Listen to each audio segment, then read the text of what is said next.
The Trailblaze mission on the Xianzhou Luofu is not that great comparing to two very well-written story arcs, the Yarilo 6 arc and the Penacony arc. Not even mentioning it got stuck in between these two arcs.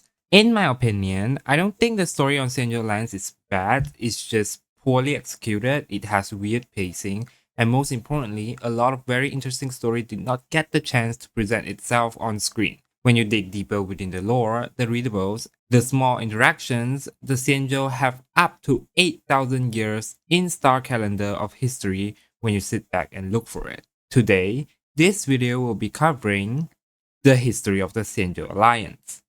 I'm your down-to-earth Honkai story enjoyer ICIKLE, and I read Honkai story lore and secrets so that you don't need to blow your mind just to find a piece of readable items in the corner of a hidden room. So, let's begin. Primeval Imperium Era, 古国时代. According to the calendar era system used by Xianzhou, the day of departure is deemed as the beginning of the star calendar. Hence, things that took place before the departure, called the history of the Primeval Imperium Era, are often neglected. It's not a secret that the Xianzhou originated from a certain famous ancient world before it departed. However, the coordinates of that world, whether erased by the Xianzhou people or just lost in time, have long since become a secret and unreachable place. From there comes a myth that is still well known to this day. In that civilized world, the sovereign eliminated their remaining opponents on the ancient planet one by one. After that, the ancient planet was invaded by the Wing Weavers, one of the denizens of abundance race from Muldrasil, a planet-sized giant tree that draws energy from the stars. In the battle against the Wing Weavers, the sovereign discovered that the Wing Weavers hardly age and could live on for as long as they like. After that, the dying sovereign, whose name has been erased from history, became fixated on acquiring an elixir of immortality after obtaining miraculous recipe from Wing Weavers' magicians.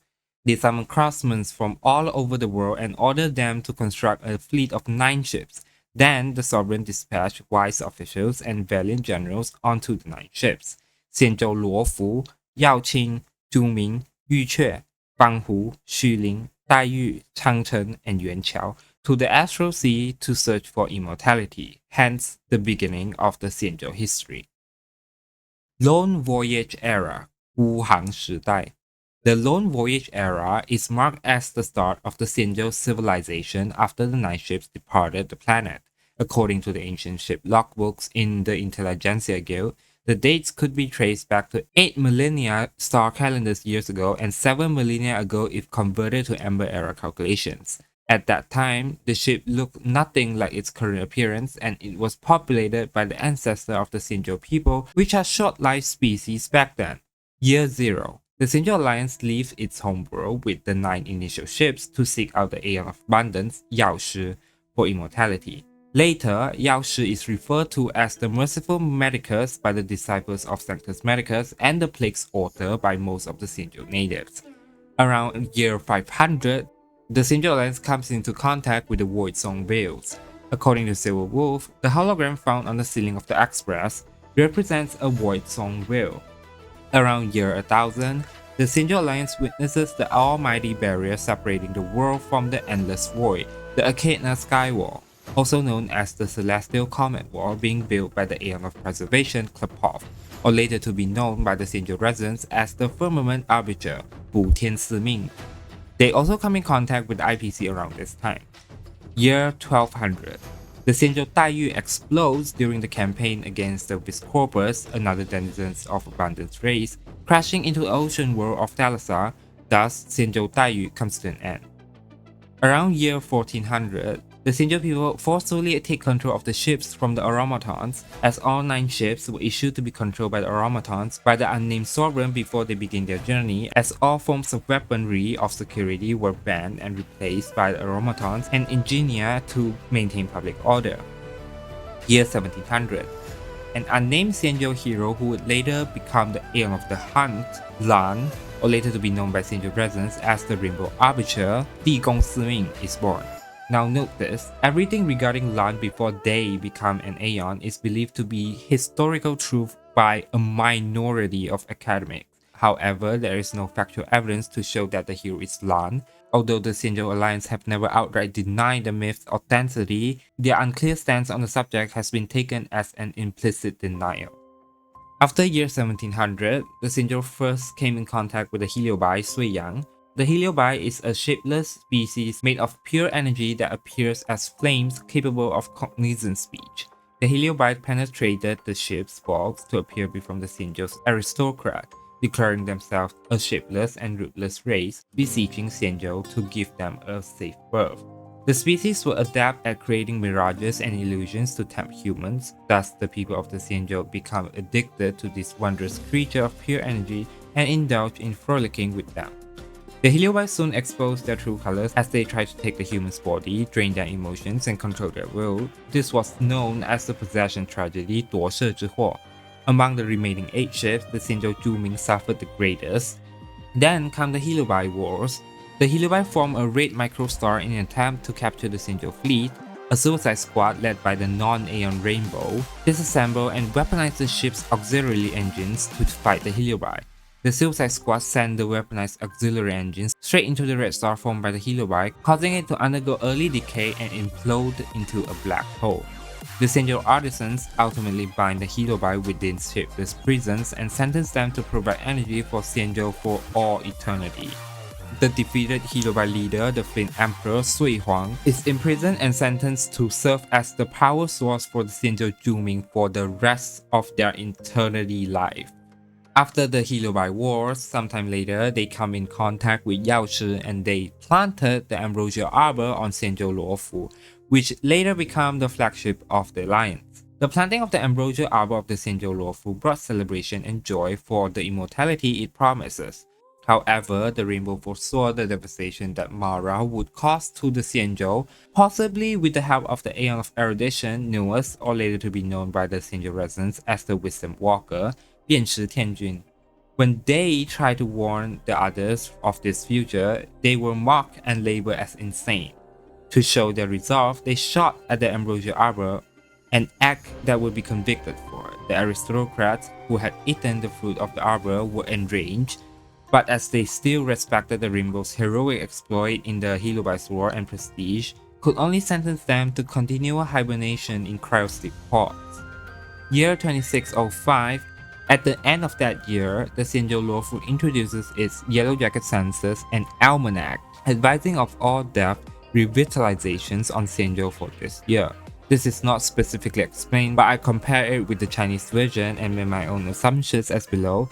Death revitalizations 死亡净除 here probably means there's no more death on Luofu anymore, as the Ambrosia Arbor fruits has given the people immortality. July year 2606. The Xianzhou fleet sails into the Conant Pharaoh star system. April year 2607, homeostasis is completely paralyzed in 3 of the Xianzhou Shiling's delves, delivering catastrophic flooding, mass death, and uncountable losses. The Shiling nobles ordered grain transfer and open states coffers for the rescue efforts. Each Xianzhou ship dispatches reinforcements and a new lease on life was won. December year 2607. The Xianzhou Yaoqing, Zhuming, and Fanghu all introduces their own Yellow Jacket census and almanac, advising of all death revitalizations on Xianzhou for this year. Year 2609, at the end of that year, the Xianzhou Yuque, Yuanqiao, Changcheng, and Xuling introduced their own Yellow Jacket census and almanacs, advising of all death revitalizations on Xianzhou for that year. June year 2610, the Xianzhou Luofu hosts a celebration in search of the endless lifespan, granting amnesties and reveling in wine for 30 days. Each Xianzhou dispatches delegations to celebrate together. Within the next 400 years after the Xianzhou gained immortality, the Xianzhou created countless miracles by experiments with the arbor's fruit, especially within the field of biology, such as elevating animals to the point of mimicking human sentience and speech, which is terrifying, to say the least. Era of Tree Suffering, 三劫时代. The era of tree sufferings was the darkest time in the history of the Xianzhou. In these troubled times, even survival became an extravagant home for the long-lived species. Living catastrophe, 生劫. Before we continue, I have to explain 2 terms, 贵胄 and 贺夫. Because the translation of the readable materials does not make it easy to understand, So Guizhou are referred to the nobles and aristocrats in the English readable, but the word Guizhou itself basically means the rich, like within the societal class, and Hefu are referred to the coarse in the English readable, but the word Hefu means the opposite, the poor, which is the rich and the poor. I don't think this can count as translation error because when I'm going through the readable in Chinese, I struggle too. Basically because they use classical Chinese Wenyan Wen. It is also difficult for Chinese speakers to understand if they didn't learn much about it. May year 3061. The coarse riots on the Xianzhou Yuque and is suppressed by the nobles. April year 3062. The coarse riots on the Xianzhou Yuanqiao and the nobles suppresses them. July year 3062, the Xianzhou Yuque course rebels again and the nobles suppresses them again. August year 3063, a businessman is assassinated aboard the Xianzhou Yaoqing, plunging everyone into turmoil. November year 3063, the course rebels again, attacking and killing elite. Troops later quell the riot, and then everything goes downhill from there.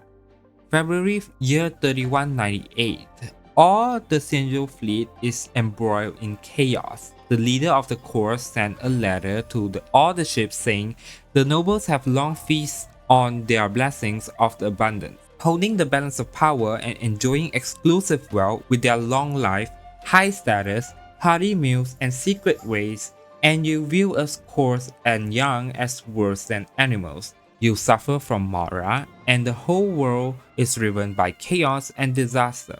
The righteous one should not sit there, do nothing, but instead rise up to effect radical reform for the good of all peoples. They launch an assault on the Xianzhou Yuming, holding up in a dell with an expeditionary force to fight against the nobles.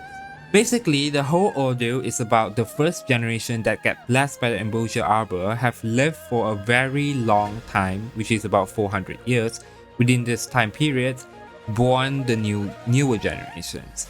But with more and more generations, the first generation, which is now immortal, never pass away, had accumulated wealth and end up making the rich richer and the newer generation poorer. That causes a civil war between the old generation and the young generation. Year 3287, the Xianzhou Yuanqiao loses control during the civil war, plunging into a red giant and disappearing completely. With both sides in bereavement, a ceasefire is reached within all the remaining fleets. December year 3287. The remaining automatons revolt, slaughtering the course and the nobles indiscriminately. The number of people killed in their power was too great to count. February year 3288, both the nobles and the course joined forces to defect the automatons and dispatch envoys to negotiate peace with each other. April year 3288, a peace agreement is reached and military affairs are reduced. Troops are reorganized to defeat the automatons. May year 3290, Zhige, the master primus of the automaton, leads a force of brave fighters aboard the Xianzhou Yaoqing. The combined forces of the Xianzhou natives team up and launch an offensive operation, smashing them to smithereens. July year 3292, all of the homeless automatons are herded into the arsenal and dealt with. This suppression marks the end of automaton rebellion. September year 3294, a century of internecine strife has engulfed the Xianzhou fleet. Family was riven asunder, the lives were laid waste. Since the blessing by abundance, Xianzhou could hardly meet the important needs of raising the long-lived species. A plan was thus hatched to curb the military and let the people rest. August year 3300. The Xianzhou fleet together drafted the Treaty of Harmony, 木应和议, defining laws and punishments, promoting loyalty and supporting the needy. Order was gradually restored, just as in the legend of the Great Unification during the primeval Imperium days. A policy on reproduction and settlement was also drafted, allowing any of the remaining 7 ships to settle on fertile planets unpopulated by short-lived species to build self-sustaining colonies. After year 3300, many beliefs and factions starting to form on Xianzhou. The Wisdom Sapientia Academy was formed on the Xianzhou Yuche, providing a constant supply of talent technicians who believe in the Wisdom Walker Nuers to various Xianzhou commissions. Later, they become known as the Wisdom Sect, 变质派. Many intellects abandon their old path for good and choose to follow the Wisdom Walker on the path of erudition. They were called the Wisdom Sect. Most Wisdom Sect members prefer to focus on academic research in their ivory towers than spending time on circular matters. The Firmament Sect, 补天派, following the Firmament Arbiter Klepov, established itself as a pillar of the Xianzhou Alliance belief. The names of many places and buildings were influenced by this, such as the Yaoqing's Amber Avenue, 琥珀大街, the Luofu Sky Wall Delft, 天元洞天, and the Zhuming's Firmament Temple, 补天殿. Among the structure, the two most magnificent ones were the Firmament Temple built by the IPC in the Zhuming and the Amber Palace, 琥珀宫 in Changchun. The Firmament Temple eventually became an affiliated academy of the Zhuming Artisanship Commission.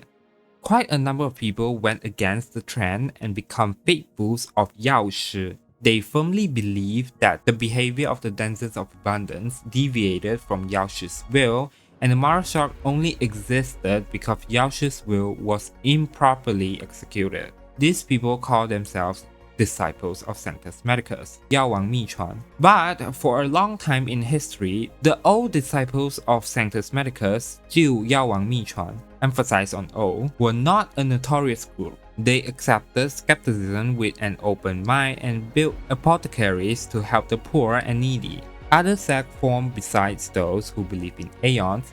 Some also believe in non-aeon beings, such as the Homeward sect, Guihang Pai, that believe in the primeval Imperium Emperor, the Flint Emperor sect, Sui Huang Pai, that believe in the Flint Emperor, and the Rainbow sect, Bi Gong Pai, that believe in Rainbow, the version of Rainbow who had not become an aeon at that time. The Homeward sect was formed with faith and loyalty to the primeval Imperium Emperor as largely just a facade. Their choice of belief was not a philosophical one, but a political one. Although the Xianzhou people at that time had never been home, their longing to be back never waned. They declared that they should not continue their voyage alone, instead they should answer the call of the emperor and find a way back to their homeland. The Flint Emperor sect were convinced that the Flint Emperor would one day become an aeon, and the only thing that stood in the way of their ascendancy was their captivity by the Xianzhou people. If they followed the Flint Emperor firmly, liberated the Helobai, and helped the Flint Emperor become an aeon, then when the Flint Emperor became the ruler of a path, they would become the closest mortal to the aeon and benefit from the power of the path. This belief soon led to criminal activity, and those involved were arrested. The extremists who supported the Flint Emperor wholeheartedly eventually receded into oblivion. The Rainbow sect, a sect that sincerely believed in a Rainbow Arbiter, was not of the public's favor. People prefer to ask for protection from already existing aeons instead of a non-existing one that could only provide emotional support. Despite being marginalized, the sect did not struggle. They kept praying, anticipating the return of the hero. The Flaming Catastrophe, 火劫, year 3400. The Flaming Catastrophe and the First War of Abundance happened around this time. In short, the Xianzhou Alliance went to war with the Wing Weavers, with Scorpi, and the Helobai. After the battle, the 7 ships gathered with the Shiling messenger to authenticate a declaration, share content, and reveal the details. This declaration is the final product, hereby creating the Xianzhou Alliance as it exists today. Due to there are 3 Wars of Abundance, I decided to put the Wars of Abundance in another video, so that's why I skipped through it. I'm gonna link it in the description below when the video came out, so check it out if you're interested in the Wars of Abundance. No Catastrophe, 空劫. Around year 4000, Yao Qing's Master of the Delft, Chang Huan, was celebrating his 1000th birthday and invited many guests. At the banquet, the nobles barely touches their dishes, only the host swallowed everything before him as he ate several humans' weight in food and drink. The Master of the Dells then ate every guest and disappeared. This record of fatty flesh was regarded as an absurdist fable for some time, but people soon came to realize that it was not an isolated incident. The immortal venerable ignored them like bodies in a morgue, or tackled them with witchcraft as thought they would possess. But behind every tragedy lies one key component. At the end of a long life, people lose empathy for humanity and descend into madness. This period came to known as the Age of the Null, and the glorious Xianzhou civilization with its ambrosial arbor fell into its darkest days. This madness, later coined as Mara, began to plague the minds of every long-life Xianzhou native like a living nightmare that is impossible to read. This is basically the beginning of the discovery of the Mara Shrug. Crisis of Belief. Before year 4800, following the destruction of the Denizens of Abundance territory during the First Abundance War, mainly the Winged Weaver's homeland by the divine Lux arrow shotted by the Rainbow Arbiter who had already ascended to Aeon, the people on Xianzhou came to realize the Rainbow Arbiter truly existed. The Divination Commission, followed by the IPC and the Intelligentsia Guild and the other sects, acknowledged the birth of a new Aeon, the Hunt. From a fringe group, the Rainbow sect transformed into a popular sect that could compete with the Firmament sect almost overnight. The subsequent conflict that transpired was not a religious one, but one to determine the future path of Xianzhou. The Firmament sect insisted on abiding by the Firmament's arbitrary will and was strongly against Xianzhou's involvement in the war with the Denizens of Abundance. The Rainbow sect opined that hiding and defending is not enough to fend off the Denizens of Abundance. For the survival of the alliance, only by following the path of the hunt and cleansing the enemy could the future be secure. Sometime later, after a mass exodus from the Vidyadhara homeworld, the Vidyadhara joined the Xianzhou alliance. The Vidyadhara Cimingzhu originated from a region in the waters of the ancient sea known as the Roiling Deep, Honkai, on an unnamed ocean world. It was said that back then they could use their power derived from the Aeon of Permanence, Long, to change the form of any creature as easily as children playing with modeling clay. The Vidyadhara had a tradition of selecting high elders, Longzun. These high elders were not only leaders of their clans, but also individuals who possessed the power of the dragon ancestor and could transform into draconic forms. One day, when they could no longer control the power of the dragon ancestor, all the creatures in the entire ocean become deadly towards them. The fish were toxic, the sea beasts were hostile, and even the aquatic plant life could prey on them. Eventually, even the microorganisms in the roiling deep become dangerous. They multiply until the oceans were no longer fit for their survival. After the Vidyadhara joined the Xianzhou alliance, the Foxians Huzhu also left their homeworld and joined the Xianzhou alliance. The Foxians came from Verdantia, the planet of Verdant. Else than the Foxians, another race, the Borisan, also lived on the planet. The Foxians inhabited the riverlands, while the Borisans were herders who inhabited the grasslands. The Foxians saw the Borisans as savage, while the Borisans saw the Foxians as deceptive merchants. Despite their animosity, they cooperated with each other during the extreme climates of Vulpes summer and Lupus winter. In the summer, they would set down their weapons for the rich harvest, but during the winter, there would be unceasing conflict due to hunger. Thousands of years ago, the Foxians became livestock, servants, and currency under the tyranny of the Borisan, who commanded them to craft tools for use, yet repeatedly dug out their eyes to prevent learning and forbade them from possessing metals to avoid copying any tools. One Lupus winter lasted far longer than usual, causing mass starvation. A prophet saw the end of the world and made a wish to Yao Shi for sustenance. This person is known as Lady Tu Shan in Foxian legends, while the Borisan believed it was a man named Duran. Yao Shi split the mountains and the divine nectar of the red spring Chi Quan poured forward. Those who drank from the red spring gained vitality and strength from the meat of beasts they ate. Their bodies became increasingly bestial. The red spring transformed the planet of Verdant, which experienced a population explosion and ecological collapse. The canine races prayed to the Yao Shi for help, but they did not respond. As a result, the Borisans and Foxians left for space. The Borisans become spacefaring conquerors who brought the Lopis Winter to other planets.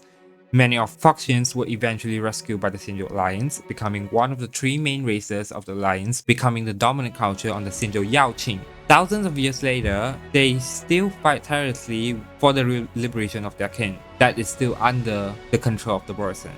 After the Foxians joined the Alliance, many of them who wished to rebuild their homeland, the Verdantia sect, Qingqiu Pai, merged with the Homewood sect.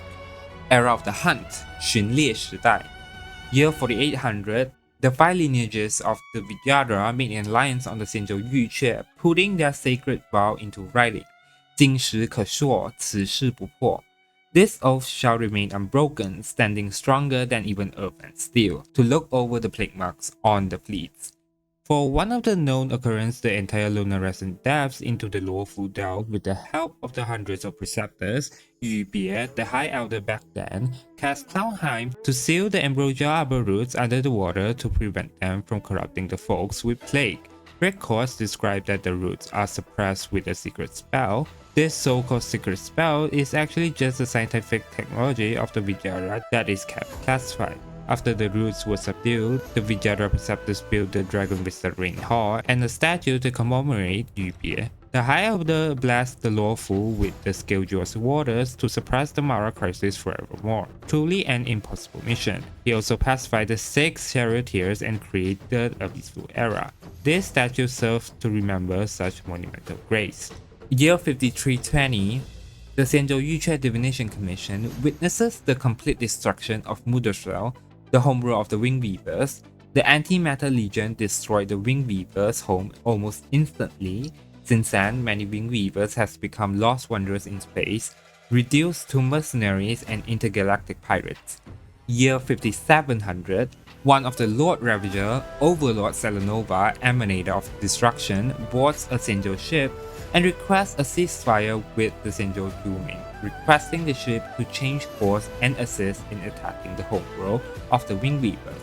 One thing I found it very interesting, on the Chinese version of this information I found, it does not say that Celenova requests a ceasefire. In fact, it says that Celenova demands Xianzhou Juming to stop defending and asks Xianzhou Juming to help her to attack the Winged Weavers. I mean, I guess logically speaking, it is the same thing, but the mindset is extremely different. So I don't know what's happening with the translation, but that's information for you. Between year 5700 and 5749, the Second War of Abundance happened. In short, the Xianzhou Alliance went to war with Shu Hu, an emanator of abundance. After the battle, the Xianzhou Changcheng was devoured by the activated planet Rahu, and Shu Hu was defeated, but Shu Hu manages to escape. Again, if you are interested, check out my other video. So I'm gonna keep it short here.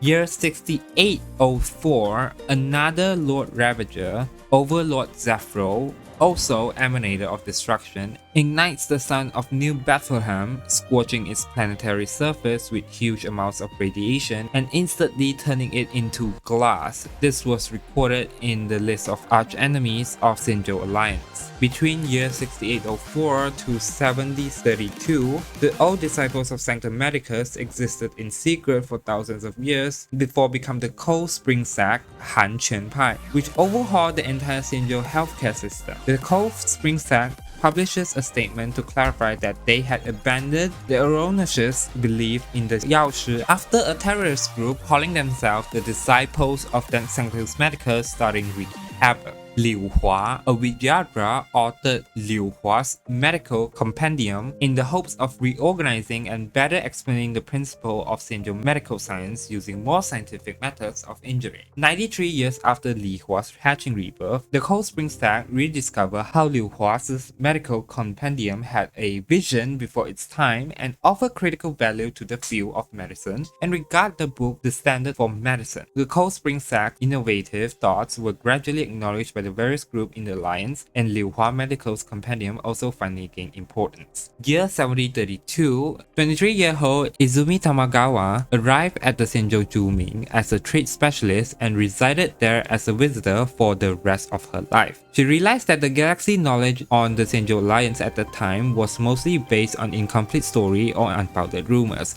Therefore, she resolved to author an epic work that would comprehensively present the Xianzhou civilization to foreigners.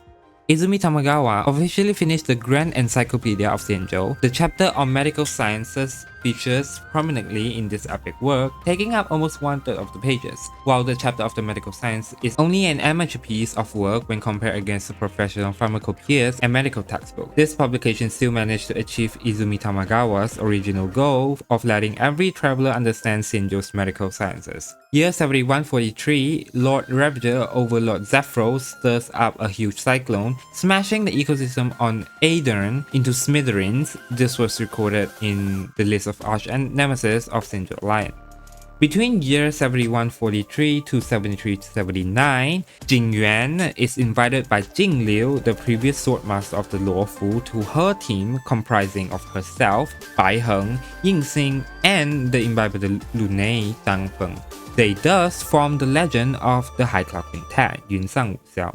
During this time, their feats include driving out the Borising invading Talazar where the Xianzhou Daiyu crashes, destroying the alliance between the Haohims and the Wing Beavers in the Abundance Axis, rescuing the Xianzhou Yuque, defeating the living planet Katu Mirage, capturing Hu Lei, the warhead of the Borising. After the capture and imprisonment of the Abundance Axis last warhead Hu Lei, the coalition greatly declines in strength and the Borising political landscape was plunged into a state of extreme instability. After around less than 100 years, the High Cloud Quintet falls apart, unfortunately. As how it happens, well, Shu Hu, who was defeated in the Second War, rallies a great army to attack the Xianzhou Luofu once again, and Bai Heng is killed in the battle. Afterward, Shu Hu disappears without a trace. Year 7379, the sedition of imbibed Lunei Yingyue Zhiluan happened. The imbibed Lunei Danfeng and Yingxing caused turmoil that threatened the sacred wood by attempting to bring their fallen companion Bai Heng back to life using the power of the transmutation arcanum Hualong Miaofa in Danfeng's possession and Shu Hu's flesh. However, their attempt failed, creating a draconic abomination that attacked the Xianzhou and was eventually defeated by Jing Liu. Yingxing was also made immortal in the attempt to revive Bai Heng, affected by Shu Hu, the abundance emanator's body. The Cloud Knights joined forces with the Vidyadhara Preceptors to assault Danfeng, eventually locking him in the shackling prison Yu Qiu Yu. There, he was tortured and sentenced to forced molting rebirth. After the sedition of the imbibed Lunei, Jing Yuan became the general of the Luofu. The vacancy probably happened due to the previous general of the Luofu, Teng Xiao, dying during the sedition of imbibed Lunei or during the attack from Shu Hu. Year 7380, 1 year later, the swordmaster of the Xianzhou Luofu, Jing Liu, succumbs to Mora and goes insane. Slaughtering many Xianzhou citizens, she manages to escape Star's Cave Haven before it being confronted and defeated in battle by her disciples Jing Yuan. Jing Liu's name was wiped from the face of the cosmos, and the title of Sword Champion among the Luofu Cloud Knights has remained vacant since. Year 7380 to 7658, Master Diviner Jing Tian of the Xianzhou Yuque agrees to personally supervise Fu Xuanze's tutelage, who become his apprentice. Year 7658, Lord Ravager Overlord Celenova drills straight through Moon Shield's outer shield, launching an attack on the planet core that crushes the entire world. Another feat that was recorded in the list of arch nemesis regarding the Lord Ravagers of Xianzhou Alliance. Year 7900, the Cloud-Pierced Telescope Kan Yunjing detected Rainbow's arbitrous manifestation at 3 coordinates in the constellation star zone: the Yadav Variable Star, the Silurian Nightmare, and the Knuckleball. It is predicted to be Plague, and the Cloud Knight's Rainbow 4th Fleet Chui Hongwei successfully deals with the Borising Blue Fang Pack. Year 7954, the Cloud-Pierced telescope detected traces of Rainbow Arbitr's Lux arrow nearby Leviathan 16. Upon investigation by the Cloud Knights, Verna Botley, Chunting Wei, the planet had been destroyed without any survivors remaining. It was categorized as a dead world and deleted from the astro charts. The Luofu's Artisanship Commission successfully mined embers from the Lux arrow out of the dead world's debris. Meanwhile, the Alchemy Commission extracted biological samples to analyze the characteristics of this plague that had infected the populace. Year 7954 to 7992. During an unnamed conflict on Thalassar, the Yuque's Echo Jade fleet, Ming Ke Wei, laid out a defense in coordination with the Yaoqing's encirclement and eradication of abominations. The Yuque's Master Diviner Jing Tian determined the outcome of the battle and relayed it to the generals. The Fanghu's Airborne Pearl fleet, Zhu Wei, could be deployed to stop the Devil Tide of Thalassar, which could cause abyssal conditions for the current forces, but the current forces would have to endure multiple counterattacks from the enemies for 6 months before the Fanghu arrived. So instead, the Heron Crest fleet, He Wei of the Yaoqing, would be deployed instead of the Fanghu. They pressed a strong offense for some time, but lost any hope of success thereafter due to the Devil Tide. Year 8070 to 8072, the Verdun Knights, Qing Children of the Yaoqing, led by General Yue Yu, the general before Fei Xiao, fight the Borisin on a planet inhabited by the Borisin and their Foxian war slaves. Hulor, a Foxian war slave named Soran, is rescued. Later, the Rainbow's Lux arrow destroyed the surface of the planet, leaving behind only bottomless ravine. Soran joins the Cloud Knights and takes on a new name, Fei Xiao. She becomes an elite warrior and harnesses her moon rage to kill countless enemies in battle. Year 8072, the Third War of Abundance happened. In short, the Xianzhou Alliance went to war with the living planet Cthulhu Mirage, who was previously defeated by the High Cloud Quintet, but now revived and attacked the Alliance. As for the aftermath, during the course of this battle, the Xianzhou Luofu losses over 63,000 fighter jets and over 120,000 planets, and nearly 1/5 of the Xianzhou's Fanghu delves are destroyed by the Lux arrow's bombardment. As well for the overall casualties of the Xianzhou Alliance, among the near million pilots that participated in the air battle, not more than 100,000 survived. Among these pilots, casualties were Yu Kong's friend Cai Yi and Guang Yuan.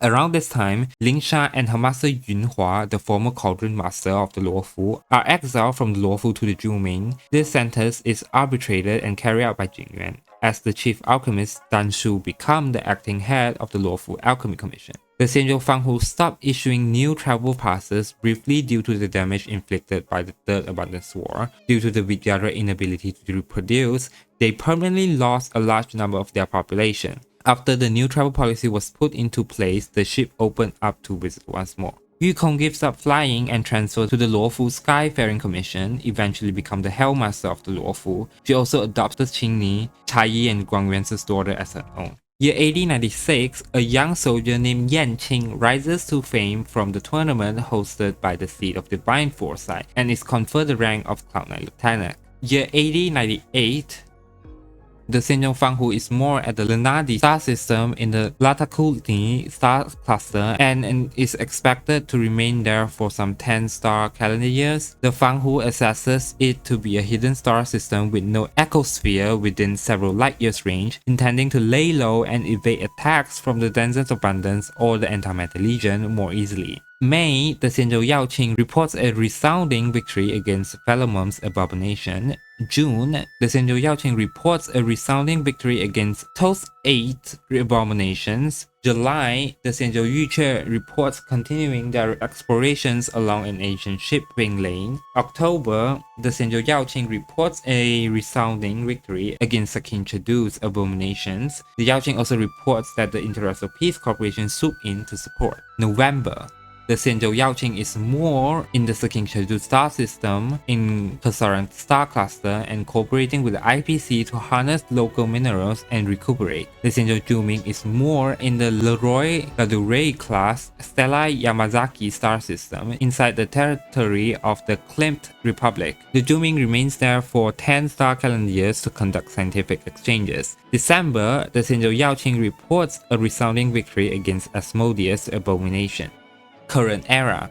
Year AD 72 to 8100, following Yu Yue's death, Fei Xiao becomes Arbiter General of the Xianzhou Yaoqing.